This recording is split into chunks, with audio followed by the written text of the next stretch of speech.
किसी बशर में हज़ार खामी, अगर जो देखो तो चुप ही रहना।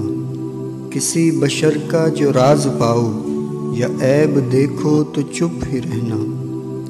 अगर मनादी को लोग आएं, तुम्हें कुरेदें तुम्हें मनाएं, तुम्हारी हस्ती के गीत गाएं, तुम्हें कहें कि बशर में देखी बुराइयों को बयान कर दो तो चुप ही रहना।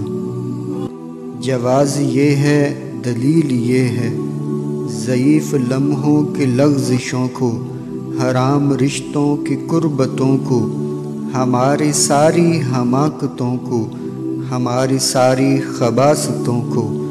वो जानता है, वो देखता है, मगर वो चुप है।